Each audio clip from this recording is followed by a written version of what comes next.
It's June 27th. We're reading through the Old Testament. Our Old Testament reading that you'll be reading today is in Job chapters 10, 11, and 12.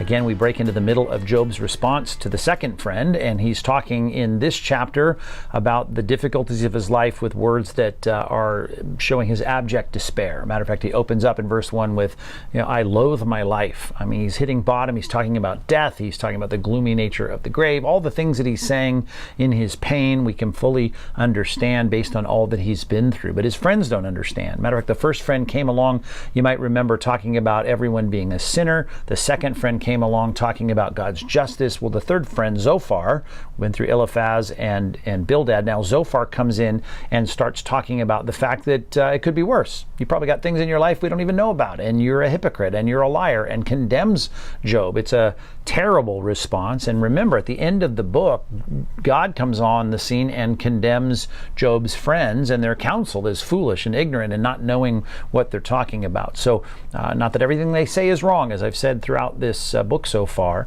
There are nuggets of truth in the three friends and what they say, and sometimes there's absolute truth in some of the verses that we read that are from the mouth of these three guys, but certainly miserable comforters. They're at the wrong time with a lot of these statements and a lot of presumption on their part. So Job responds in chapter 12 and basically mocks them. Even though he speaks of God's wisdom here, there is a sense of being completely defeated, and feels like his life is completely upside down, as we rightly understand. Anyway, our Old Testament reading, those are some three tough chapters that we'll get through here today. But our New Testament reading in Acts chapter 8, we're introduced to Philip, and Philip is a deacon, much like Stephen was. And by the way, I guess the first verses we talk about Saul of Tarsus. Remember, he's going to become the Apostle Paul. His name change is coming here real soon. But Tarsus, by the way, city in modern-day Turkey, near the southern Mediterranean coast. It was the city he was born in. He was known as Saul of Tarsus, but moved apparently at an early age to Jerusalem, studied the law, became a rabbi, a teaching rabbi, and it says in his autobiographical sections there in Philippians that he was advancing in Judaism, a Pharisee of Pharisees. So he knew the law well, but his heart was closed and stubborn toward the truth of the Messiah, and certainly the Messiah being Christ.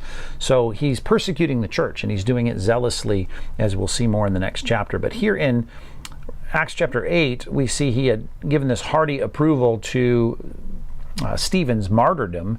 And so we just keep that as a bookmark in our mind, and then we see the tremendous grace of God transforming his life.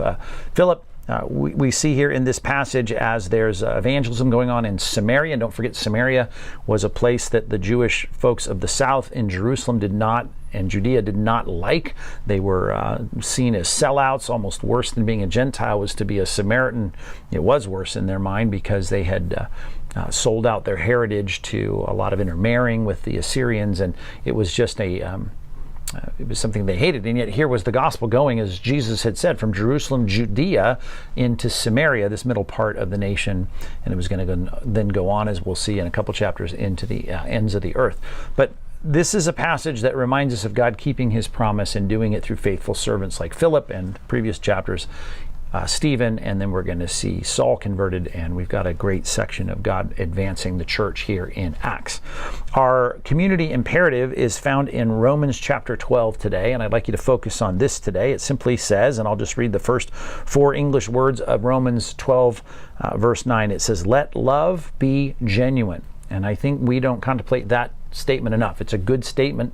We don't just want to do acts of love, gritting our teeth and just doing it and checking a box.